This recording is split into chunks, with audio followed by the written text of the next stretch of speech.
Hello my dear students, कैसे हैं आप सभी। स्वागत है आपका अपने YouTube channel magic English by Srivastava पर। जैसा कि आपको पता है, गर्मी बहुत तेज़ है और इस समय आप लोग घर से बाहर जाएं तो बहुत ही सावधानी के साथ जाएं। कोचिंग अगर आप कोचिंग को जाना पड़ता ही है आप लोगों को, तो कोचिंग जाने से पहले पानी वगैरह लेके जाया करें कोचिंग पर, और अपना जो भी फेस वगैरह है वो टॉवल वगैरह से आराम से बांध करके जाया करें, क्योंकि सबसे पहली जो अपनी नीड है वह है निरोगी काया। हम लोगों को पहले अपने शरीर पर क्या है ध्यान देना चाहिए, उसके बाद में जो एक्स्ट्रा चीज़ें हैं उन पर हमें ध्यान देना चाहिए। रही बात पढ़ाई की, तो पढ़ तो अपन रही हैं। इससे पहले की वीडियो में हमने पैसिव वॉइस के शायद 2 से 3 पार्ट हो गए हैं। धीरे धीरे लगभग मैंने 5 से 6 वैरायटी आपको पैसिव वॉइस की पढ़ा दी हैं।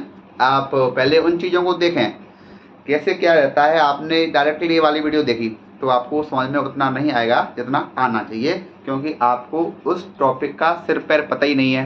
सिर पैर पता करने के लिए ज़रूरी यह है कि आपको उस टॉपिक का कम से कम बेसिक तो पता ही होना चाहिए। अगर बेसिक पता नहीं है तो बंधुओं आपको दिक्कत आवेगी। क्या आवेगी? बोले सर जी दिक्कत आवेगी। दिक्कत नहीं आए इसके लिए क्या ज़रूरी है? इसके लिए ज़रूरी ये रहता है आप सारे टॉपिक को स्टार्टिंग से फर्स्ट वीडियो से देखेंगे। तो फर्स्ट वीडियो में क्या रहता है, मैं बिल्कुल जीरो लेवल से बताता हूँ। जीरो मतलब बिल्कुल ही जीरो, ठीक है। तो उसमें होगा क्या, आपको समझने में और मुझे समझाने में कोई दिक्कत नहीं आएगी, ठीक है। तो इसी क्रम को आगे बढ़ाते हुए आज जो हम पैसिव वॉइस का नेक्स्ट एपिसोड लेके आए हैं, उस एपिसोड में बहुत ही इंटरेस्टिंग टॉपिक है भाई साहब। टॉपिक का नाम है passive voice with dual object. ये बहुत इंपॉर्टेंट बात भाई साहब, विद डुअल। डुअल समझते हो, डबल ऑब्जेक्ट वाला भाई साहब, DUAL ऑब्जेक्ट। ये आपके एग्जाम में बारी बारी से भाई साहब आते हैं। पैसिव वॉइस विद कौन सा? बोले sir ji passive voice with कौन सा?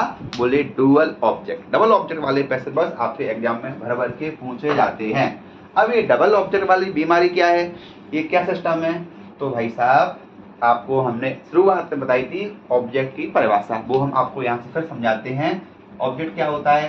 तो मेरे बच्चों, जब हम वर्ब से, ध्यान देना, जब हम वर्ब से क्या या किसी का प्रश्न पूछते हैं और वर्ब से क्या या किसी का प्रश्न पूछने पर जो भी आंसर आता है वह आंसर क्या कहलाता है मेरे बच्चों? आप कहोगे सर जी वह आंसर ही तो ऑब्जेक्ट कहलाता है। क्या से आंसर करने पर जो आंसर आए वह भी ऑब्जेक्ट होता है, और किसी से क्वेश्चन करने पर जो आंसर आए वह भी मेरे बच्चों क्या होता है? बोले सर जी ऑब्जेक्ट नहीं होता है। इन दोनों ऑब्जेक्ट में से ही पैसिव वॉइस आता है, और दोनों ऑब्जेक्ट को आपको पता है पहला ऑब्जेक्ट कौन सा होता है, तो क्या से करते हैं मेरे बच्चों? तो ये होता है आपका डायरेक्ट ऑब्जेक्ट, और किसी से करते हैं तो ये होता है आपका इनडायरेक्ट ऑब्जेक्ट। क्या होता है? इनडायरेक्ट ऑब्जेक्ट, ठीक है। तो हम क्या पढ़ेंगे? हम ये पढ़ेंगे कि डायरेक्ट ऑब्जेक्ट इनडायरेक्ट ऑब्जेक्ट जब दोनों एक ही में आ जाएं तो हम पैसिव वॉइस कैसे बनाएंगे। बहुत इंपॉर्टेंट है, आराम से समझना, बहुत आराम से चीज़ें समझ में आएंगी। चीज़ें समझाने से पहले मैं आपको एक बात बता दूं। बात ये है मेरे बच्चों, जब भी किसी सेंटेंस में 2 ऑब्जेक्ट हो, कितने हो? 2, तो रूल तो ये है कि पहले आवेगा भाई साहब डायरेक्ट ऑब्जेक्ट और उसके बाद में आवेगा इनडायरेक्ट ऑब्जेक्ट। इनडायरेक्ट ऑब्जेक्ट पहले आएगा इनडायरेक्ट ऑब्जेक्ट। कौन सा आएगा मेरे बच्चों? Indirect object. उसके बाद में क्या आवेगा? उसके बाद में आवेगा, जब मैं फिर से लिखता हूँ, जब भी किसी भी सेंटेंस में 2 ऑब्जेक्ट हैं तो पहले आता है इनडायरेक्ट ऑब्जेक्ट, उसके बाद में आता है डायरेक्ट ऑब्जेक्ट। लेकिन आपको अगर नहीं, ऐसा कैसे? हम तो डायरेक्ट ऑब्जेक्ट को पहले ले आएंगे। यदि आप डायरेक्ट ऑब्जेक्ट को पहले लेके आते हो तो भाई साहब इनडायरेक्ट ऑब्जेक्ट से पहले हमको क्या लगाना पड़ता है? ये गुस्सा हो जाता है, तो इससे पहले हमें एक प्रीपोजिशन रहती है टू, या जो भी प्रीपोजिशन है वह हमें देनी पड़ती है। मैंने क्या बताया? मैंने ये बताया जब भी एक ही वाक्य में 2 ऑब्जेक्ट हों, कितने हो मेरे बच्चों? 2 ऑब्जेक्ट हों, तो रूल ये है कि पहले इनडायरेक्ट ऑब्जेक्ट आता है, उसके बाद में कौन सा आता है? डायरेक्ट। लेकिन यदि आप कहोगे नहीं हमको तो पहले क्या लेके आना है? डायरेक्ट ले आना है, तो इनडायरेक्ट ऑब्जेक्ट से पहले टू नाम की प्रीपोजिशन है वह आ जाती है। कैसे? अब मैं आपको इस वाली बात को एग्जाम्पल से समझाता हूँ। जैसे मैं कहूँ आपसे आई टीच, मैं पढ़ाता हूँ तुमको। क्या पढ़ाता हूँ? English. I teach you English. ध्यान से देखना, मैंने कहा मैं आपको पढ़ाता हूँ। अब करो क्वेश्चन, पढ़ाता हूँ, क्या पढ़ाता हूँ? तो एक तो आंसर आया भैया इंग्लिश पढ़ाता हूँ। किसे पढ़ाता हूँ? तो आपको पढ़ाता हूँ। क्या और किसे, दोनों के आंसर आ गए। क्या से जो आंसर आता है वो कौन सा होता है? वह होता है मेरे बच्चों डायरेक्ट ऑब्जेक्ट। किसी से आता है वो कौन सा होता है? सर जी बोले वो होता है इनडायरेक्ट ऑब्जेक्ट। ठीक है, तो इस सेंटेंस में दोनों ऑब्जेक्ट है, डायरेक्ट भी और इनडायरेक्ट भी है। आप कहोगे यहाँ तक कोई दिक्कत नहीं है। बोले कोई दिक्कत? बोले कोई दिक्कत नहीं सर, लेकिन इस सेंटेंस को हम ऐसे भी बना सकते हैं। कैसे? इस सेंटेंस में दो ऑब्जेक्ट है, कर्ता क्रिया कर्म ट्रांसलेशन नरम, लेकिन इनडायरेक्ट ऑब्जेक्ट पहले और डायरेक्ट ऑब्जेक्ट बाद में। जो वाली बात तो है ही, तो ये वाली बात समझाई हमने।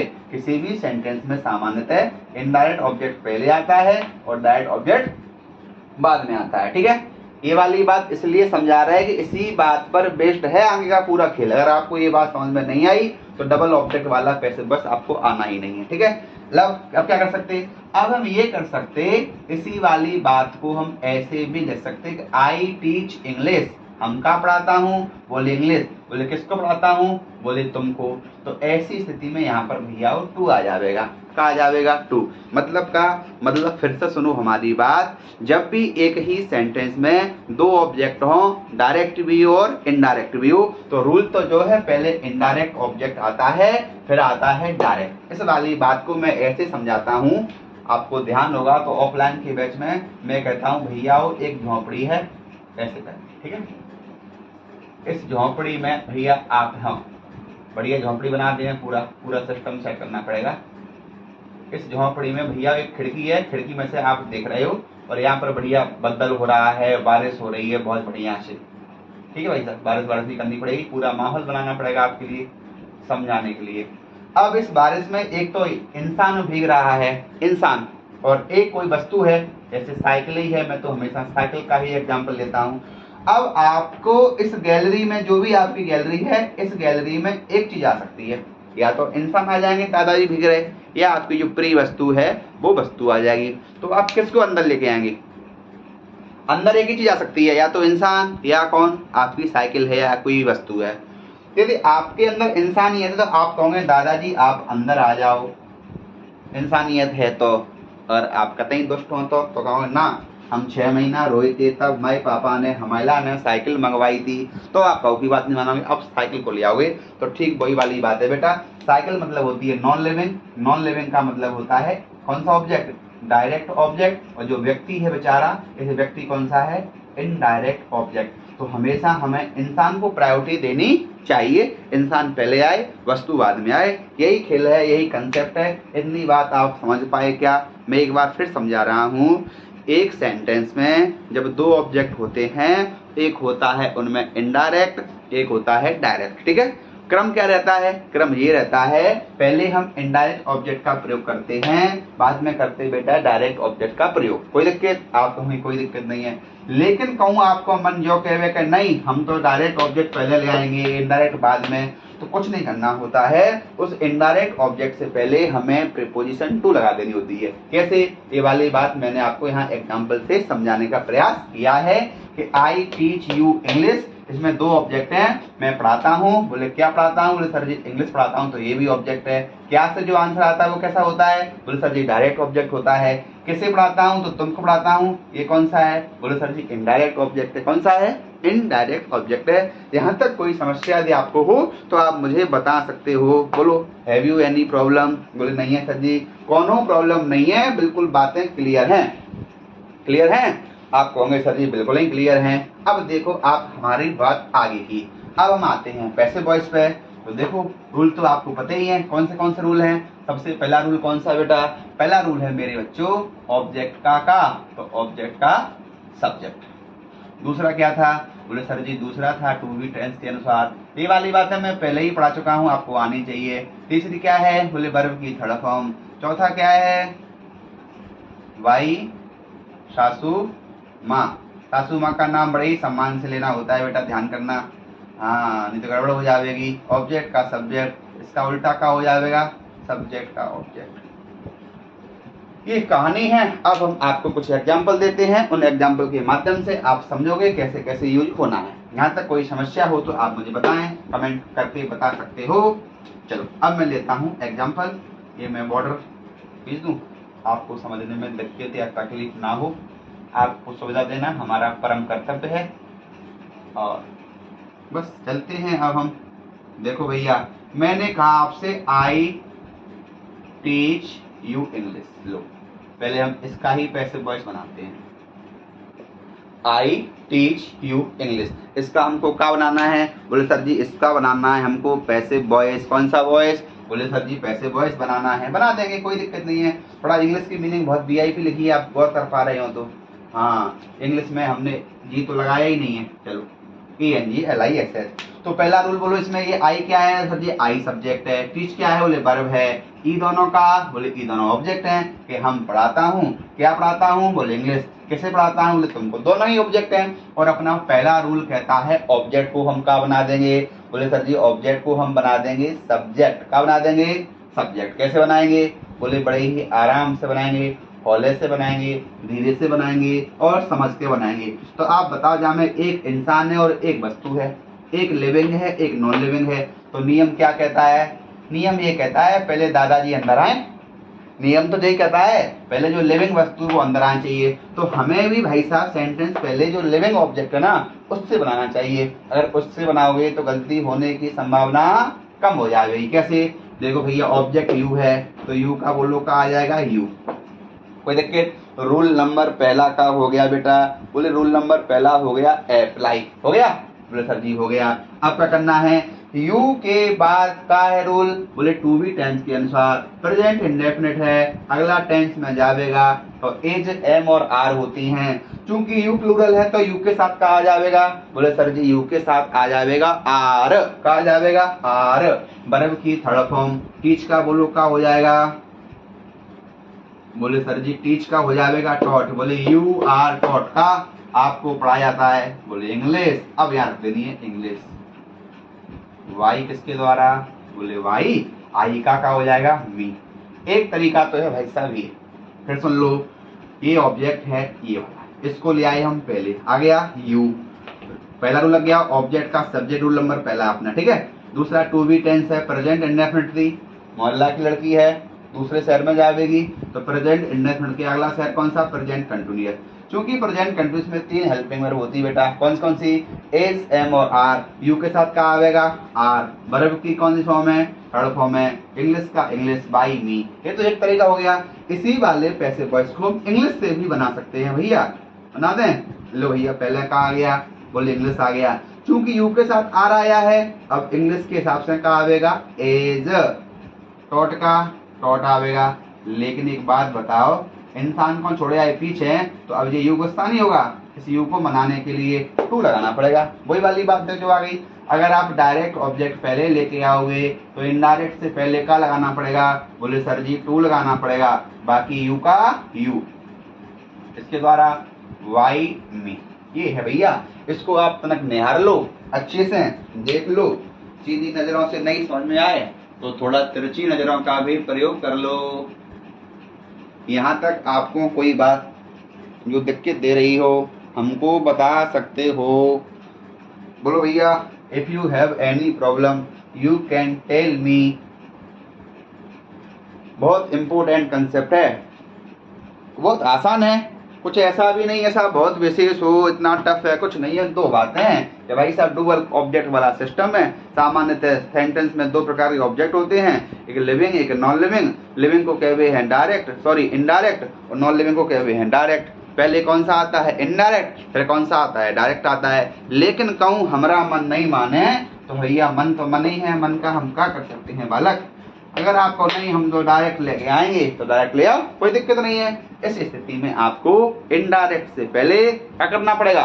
टू लगाना पड़ेगा बस। कैसे? अगला बात और समझते हैं भैया। अगली बात समझाएं? कहाँ समझा दे? यही समझा देते हैं, यही समझा देते हैं। तो भैया ध्यान से सुनो। मैंने कहा I gave him a pen. मैंने उनको कहा दिया? बोले एक पेन दिया। किसको दिया? उसको दिया। भैया दो ऑब्जेक्ट है, बना लो। पहले बनाएंगे इससे, बोलो कहा आ जाएगा? हिम का ही आ जाएगा। कहा आ जाएगा बेटा?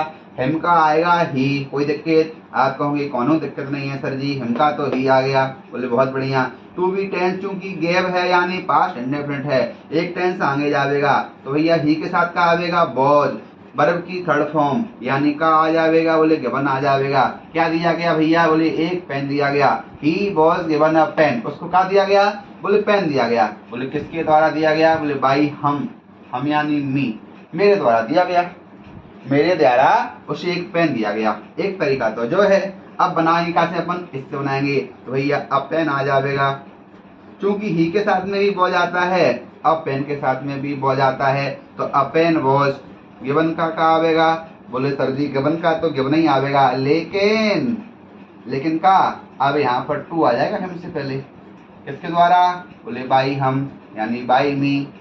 कोई दिक्कत? आप कहोगे सर जी कोई दिक्कत नहीं, मजा आएगा। बोलो आया कि नहीं आया? यहाँ से आगे चला जाए। अब भैया हम आपको दे रहे हैं, आप बना के बताओ। मैं कहूं आपसे कि सी मेड मी फूल, उसने मुझे क्या बनाया? बोले उसने मुझे मूर्ख बना दिया। सी मेड मी फूल। इसका आप बनाइए भाई साहब और हमें कमेंट में भेजिए, हम कमेंट आपका देख रहा हूं। सी मेड मी फूल, उसने हमको मूर्ख बनाया। She made me fool. Hare Ram, she made me fool मतलब क्या? बोले उसने हमको बनाया। क्या बनाया? बोले मूर्ख बनाया। बात यह है कि आप मूर्ख बने क्यों? बात क्या है? उसने तो मूर्ख बनाया, लेकिन आप मूर्ख बने क्यों? आपने अपना बुद्धि विवेक क्यों नहीं लगाया?